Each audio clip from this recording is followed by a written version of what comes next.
মুস্তাফিজুর রহমানের বদলে অবশেষে আইপিএলে বদলি খুঁজে পেয়েছে কলকাতা নাইট রাইডার্স। তবে সেই খেলোয়াড়কে নিয়েও হয়েছে নতুন বিপত্তি। বলছিলাম জিম্বাবুয়ের পেসার ব্লেসিং মুজারাবানির কথা। আইপিএল এর ডাক পেতেই পিএসএল এর চুক্তি ভেঙে পা বাড়িয়েছেন ভারতের পথে, আর এতেই ক্ষুব্ধ পাকিস্তান ক্রিকেট বোর্ড। ইতিমধ্যে তার বিরুদ্ধে আইনি পদক্ষেপ নেওয়ার হুঁশিয়ারিও দিয়েছে তারা।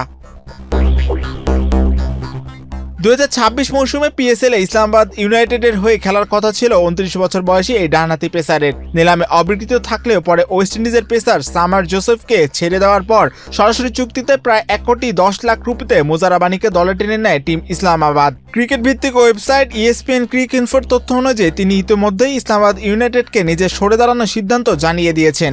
একই সঙ্গে আইপিএল ফ্র্যাঞ্চাইজি কলকাতা নাইট রাইডার্সও তাকে দলে নেওয়ার ঘোষণা দিয়েছে। Gold's Gym across 30+ countries. With over 700+ locations worldwide, train anywhere, belong everywhere. বাংলাদেশের মুস্তাফিজুর রহমানের বদলি হিসেবে মুজারাবানিকে দলে নিয়েছে কলকাতা।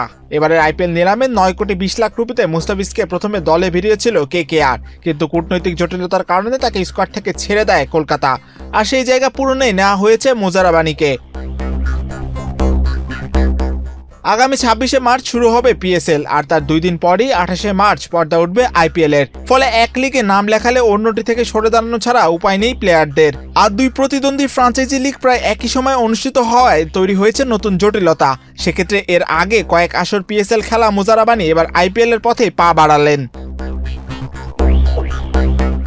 পিসিবি জানিয়েছে চুক্তি থাকা অবস্থায় পিএসএল ছেড়ে আইপিএলে যাওয়ার বিষয়টি তারা গুরুত্ব সহকারে দেখছে। পাকিস্তানি সংবাদ মাধ্যম জিও সুপার জানিয়েছে মুজারাবানির বিরুদ্ধে আইনি পদক্ষেপ নেওয়ার প্রস্তুতি নিচ্ছে বোর্ডটি। এর আগেও একই ঘটনায় শাস্তি পেয়েছিলেন দক্ষিণ আফ্রিকার অলরাউন্ডার কর্বিন বস। পিএসএল এর দল ছেড়ে আইপিএল এ যোগ দেওয়ায় তাকে 1 মৌসুমের জন্য নিষিদ্ধ করেছিল পিসিবি। ফলে মুজারাবানির ক্ষেত্রেও একই ধরনের শাস্তির সম্ভাবনা দেখছেন সাবেক ক্রিকেটার ও ক্রীড়া বিশ্লেষকরা। এম মাহিউজ্জামান, বাংলাদেশ প্রতিদিন।